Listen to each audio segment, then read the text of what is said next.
good to meet you. I've been a big fan of yours for a while, so this is iconic that I'm able to sit down with you. Now, I feel like in the new look, this was particularly a different role from some of your others. What intrigued you about this show, and how was it different for you? Um, I don't know that it was so much different for me.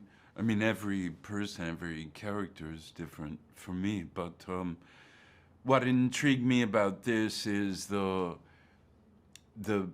the moral universe of the time and the moral complexities in that universe.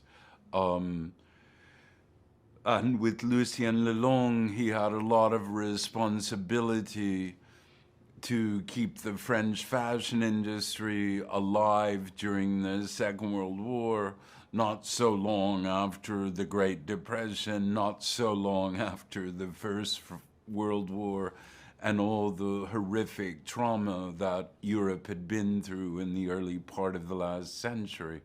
Um, and here he finds himself having to make evening gowns, beautiful evening gowns, and demanding that his designers make them, design and make them for Nazi wives and officers, while at the same time inveigling to keep the French fashion industry in Paris and keep it from being moved all lock, stock, and barrel to Berlin.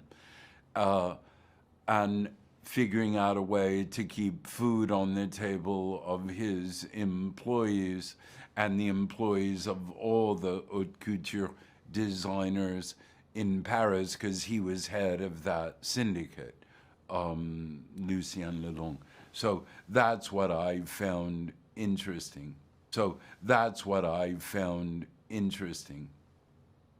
And what was it like for you kind of revisiting the past and going into a time that was both war-torn for history, but then also in the history of fashion as well? Um, Well, very interesting. Not so much for what it revealed about fashion, which I've worked many, many years in fashion and know quite well, although not in haute couture, but in fashion, and worked with many designers and have many designers as friends and colleagues.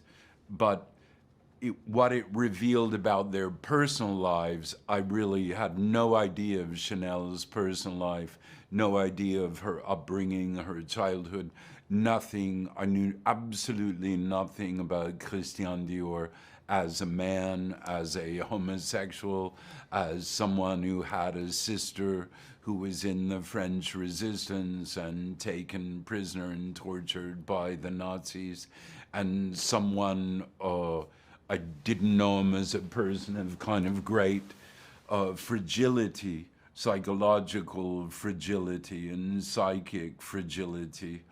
Um, I knew him as a big talent in fashion only. Now, I have a question that might be slightly difficult, but if you had to pick a character in a film that would be the highlight of your career, what would it be?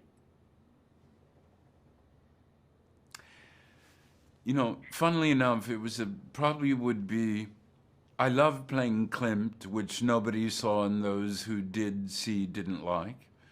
Um, I loved playing a character called Alan Conway, who went around England pretending he was Stanley Kubrick, which is called, the film's called Color Me Kubrick. So those are the two probably that stand out for me. Not many people like them, but that doesn't really trouble me either. Well, every movie I've seen you in has been absolutely exceptional. Thank you so much Thank you, for taking miss. the time to speak with me. Have a great day.